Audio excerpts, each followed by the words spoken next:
కర్నూలులో డీఎస్పీ నియామకంలో అవకతవకలు జరిగాయని ఆరోపిస్తూ బాధిత అభ్యర్థులు వైసీపీ యువజన విభాగ నాయకులు జిల్లా కలెక్టర్కు వినతిపత్రం సమర్పించారు. డీఎస్పీ బాధితురాలు షేక్ హసీనాబీకి అన్యాయం జరిగిందని నాయకులు తెలిపారు. నియామకాల ప్రక్రియపై సమగ్ర దర్యాప్తు చేసి సిబిఐ విచారణ జరపాలని డిమాండ్ చేశారు. అనంతరం కలెక్టర్ కార్యాలయం ఎదుట నిరసన చేపట్టి బాధితులకు న్యాయం చేయాలని నినాదాలు చేశారు. అర్హులైన అభ్యర్థులకు న్యాయం జరిగే వరకు పోరాటం కొనసాగిస్తామని స్పష్టం చేశారు.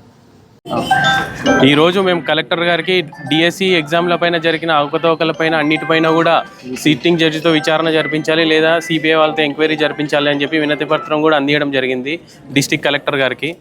ఏదైతే ఈరోజు మా అమ్మడి కూడా మాతో పాటు ర్యాలీలో కూడా పార్టిసిపేట్ చేశారు. ఒక అమ్మాయి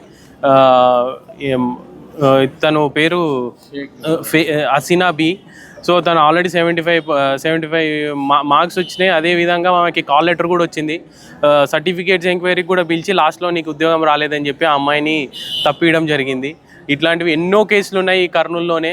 ఏదైతే అర్హులైనారో వాళ్ళకు ఉద్యోగాలు రాకుండా 15 లక్షలకి ఒక్కొక్క పోస్ట్ అమ్మిన ఘనత కూడా ఈ రాష్ట్ర కూటమి సర్కార్దే.